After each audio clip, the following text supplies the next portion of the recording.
Have you ever observed those people who, when chaos hits, don't lose their cool? They skip the panic, ignore the urge to call for help, and quietly get to work fixing the problem.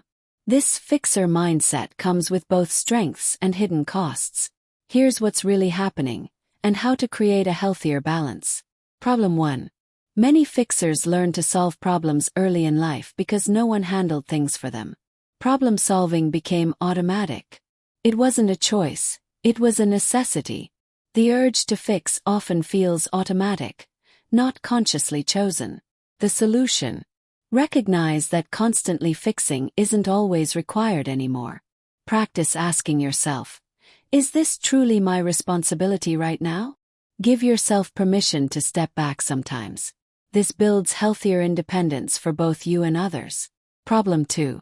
Fixers feel deeply responsible for stability. They often become the reliable person everyone depends on. This creates an internal pressure to fix things, even when it's not their duty.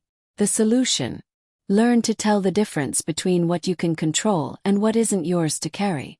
Practice gentle boundaries by saying, I trust you to handle this.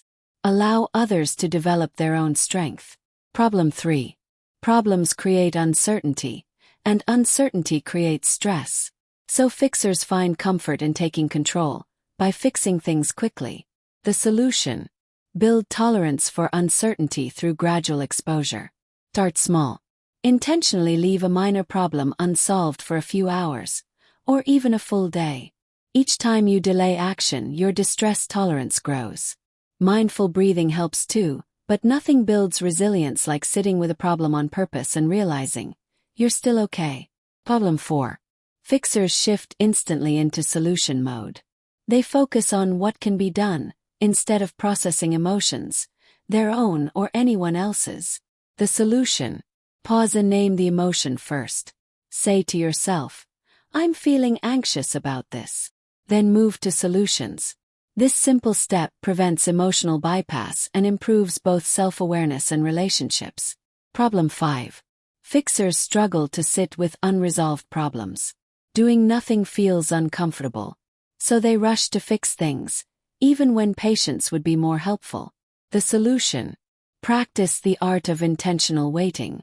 When the urge to act arises, take a breath and ask, does this need action right now, or does it need time?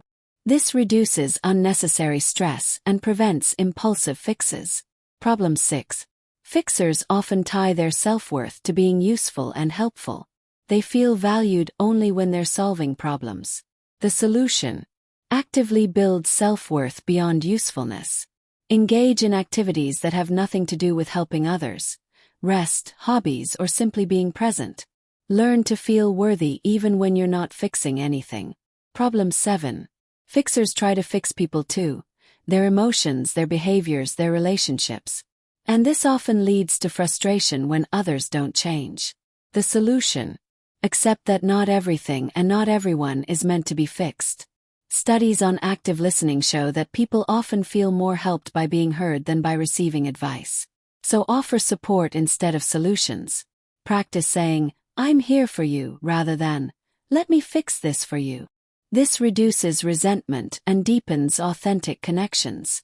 Understanding these patterns allows you to keep your natural strengths while gently releasing the hidden costs.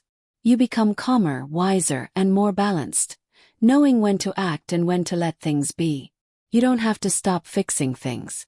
You just need to know when to fix, when to wait, and when to simply be present.